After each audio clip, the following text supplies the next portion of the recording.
Ratu Elizabeth II ialah ratu paling lama memerintah United Kingdom dan Commonwealth Realms, lebih lama dari mana-mana raja Empire British yang terdahulu. Ratu Elizabeth II menaiki takhta pada 6 Februari 1952 ketika berusia hanya 25 tahun selepas kematian bapa yang juga pendahulunya, Raja George VI. Memegang takhta selama 70 tahun, baginda juga adalah pemerintah kedua paling lama memerintah dalam sejarah dunia selepas Raja Louis yang memerintah Perancis selama 72 tahun. Semasa pemerintahannya, dia menjadi ikon budaya dan politik serta beberapa subjek kepada industri perfilman. Tidak seperti Ratu Elizabeth, kalangan keluarga diraja yang lain tidak begitu popular dan dekat dengan rakyat UK, termasuklah penggantinya, Raja Charles III.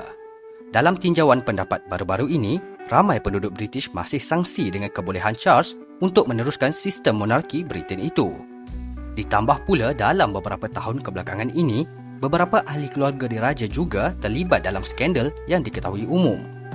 Oleh itu, ketika negara meratapi pemergian sang ratu, peralihan kekuasaan adalah satu perkara yang rumit kerana Charles dan ahli keluarga diraja yang lain perlu melangkah untuk mengisi kekosongan yang ditinggalkannya dan mekar sebagai institusi yang baik untuk rakyat mereka. Jadi bagaimana transisi ini akan berfungsi?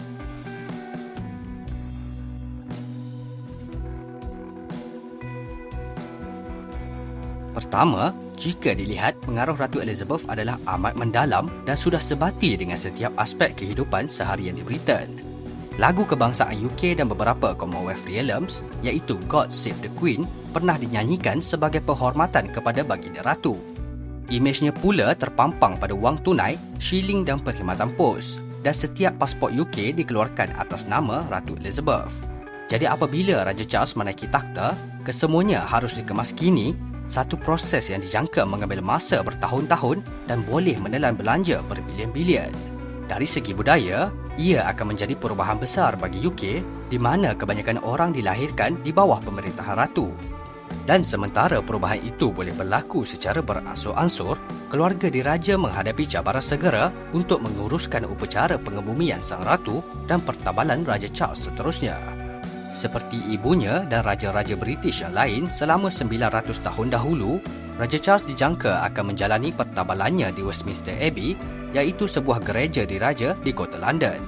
Tetapi walaupun tradisi lama ini diteruskan, Raja Charles dijangka melakukan beberapa perubahan penting dan menurut sumber istana, beliau mahu mengurangkan kos monarki sebagai sebuah institusi sambil kekal aktif dalam menjalankan pemerintahan. Sebahagian besarnya akan ditentukan di mana Raja Charles bakal bertakhta dan menghabiskan sebahagian besar masanya. Keluarga diraja Britain mempunyai banyak kediaman termasuk Balmoral di Scotland, tempat baginda ratu menghembuskan nafas terakhir, dan Sandringham di mana keluarga itu secara tradisinya meluangkan masa ketika musim Christmas. Raja Charles III dijangka akan berpindah ke Istana Buckingham, ibu pejabat pentadbiran bagi monarki UK. Sedangkan dalam beberapa tahun kebelakangan ini, Ratu Elizabeth menghabiskan banyak masanya di Istana Windsor di luar London. Salah satu tugas yang paling sukar untuk Charles adalah untuk mengembalikan otoriti moralnya. Beliau mengambil alih tampuk pemerintahan dikala keretakan dalam keluarga diraja. Bermula dengan putera Harry meninggalkan tugas dirajanya dan persahabatan putera Andrew dengan pesalah laku seks yang disabitkan iaitu Jeffrey Epstein. Pada masa lalu pula, kehidupan peribadi Raja Charles sendiri telah menjadi subjek kepada media massa negara, terutamanya pada 1990-an berikutan perpisahannya dengan Puteri Diana dan skandal dengan Camilla Parker yang kemudian menjadi isterinya yang kedua. Secara keseluruhannya, persepsi masyarakat terhadap monarki itu telah berubah. Pada 2012, lebih 70% responden British dalam satu tinjauan mengatakan mereka menyokong golongan diraja dan sistem monarki.